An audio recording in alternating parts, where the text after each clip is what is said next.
志，嫌楼顶的伤惨，竟然是共抬死。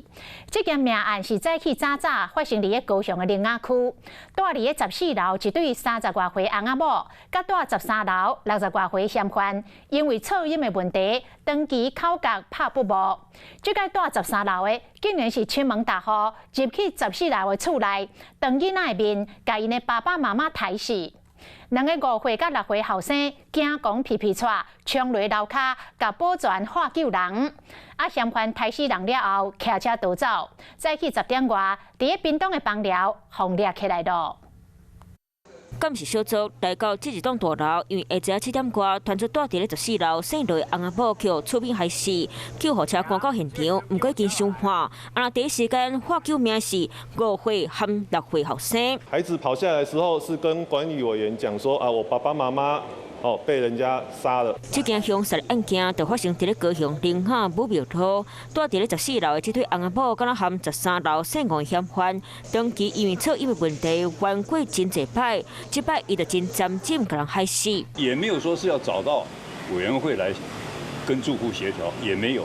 但是陈组长去联络的，他就讲了，这个噪音并不是他所。不见得是他所造成。听讲嫌犯去楼顶弄门，逼去厝内，先伫客厅甲太太害死，因翁婿是死伫房间内底。嫌犯甲人抬死，就为大楼行出来，骑车紧旋，落尾伫2点半钟后，伫屏东邦寮互掠起来。现场他有坦诚犯行，但是目前他保持缄默。这嫌犯新定犯案，不过犯案的工具和当时穿的衫裤等伫倒位，拢是警察调查重点。敢真正是因为噪音的问题，甲人害死，或者是有别的因素，还阁继续调查厘清。后来，这个嫌犯抬死人了后，开始来走路，才过2点半钟，就互警察找到，找回警察局来问笔录。但是嫌犯是真无配合。详细状况，请记者孟俊甲咱报道。好，主播持续来带你关心苓雅区的这个凶杀案哦。就在刚刚呢，这个嫌犯已经被押解到了警局了。我们来看一段稍早之前的画面。有这个家庭就因为有什么话要讲？你是今天早上因为又吵到你不爽是吗？凶器是从哪边拿过来的？从家里带来的吗？可以看到呢，这个嫌犯呢是面对媒体的提问呢是不发一语的，而被这个警方给押解进了电梯里面。那在这之后呢，也有警方来出面来说明这整起案情。我们来听一段警方的说明。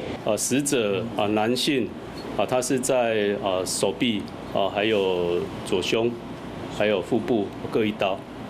那女性的部分是在手臂以及一样是腰腹部的部分都有刀伤。原则上现场的勘查大概也没有什么有冲突的一个状况了就是我的意思就是说比如说有凌乱还是怎么样现场状况都还好。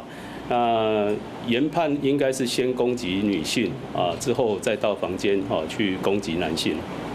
因为楼上楼下不太会有互动的关系在啦，那大概也是因为就噪音问题所以才衍生后续这个状况。好，那么我们也可以根据了解呢，这个嫌犯目前被抓到之后呢，是相当的不配合哦。至于呢其他的这个犯案动机以及原因，还需要警方的进一步查证。那以上是来自高雄苓雅区的最新状况，先将时间镜头交还给棚内主播。好，来乡亲啊，过来这是嫌犯的太太，伊讲命案发生进前。翁婿拢正常，无啥物无对等的所在。伊讲伊完全想袂到，讲今仔日会发生这款遗憾的代志。这个嫌犯的太太是真无奈，讲今仔日早起，伊若较早精神力就好啊，安尼无的确就会当阻止悲剧来发生。这个状况要请记者婉言甲咱报道。好，主播，我们持续守候在高雄苓雅区武庙路这起夫妻档遭杀害的现场。其实稍早前呢，这名凶嫌的太太也回到了房子这边。其实呢，也是可以看到她和邻居多多少少有些互动。而对今天丈夫呢，会对邻居痛下毒手，她也感到非常的遗憾，因为当时呢，她是正在屋内休息，并没有察觉到自己的另一半有异状。让我们来听一下稍早访问。他都没有跟我说，也没有complain啊，都没有任何的没有任何的蛛丝马迹，有那种现象完全都没有。很善良的人，他怎么会就除了我说的，可能是精神方面受到干扰，我就说我今天如果早点醒，或许我不会发生这种事情，我也不知道。所以我觉得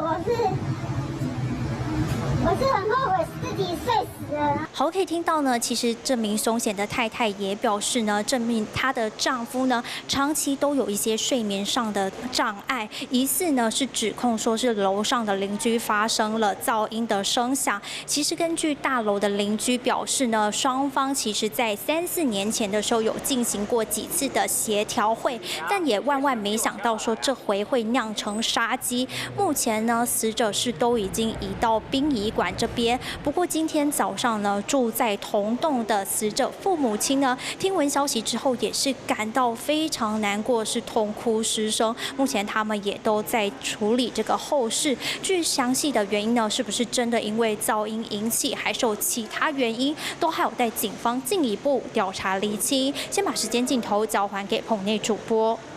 你好，我是宋彦明。想掌握最及时的新闻资讯吗？赶紧订阅、按赞、开启小铃铛，锁定华视新闻 YouTube 频道。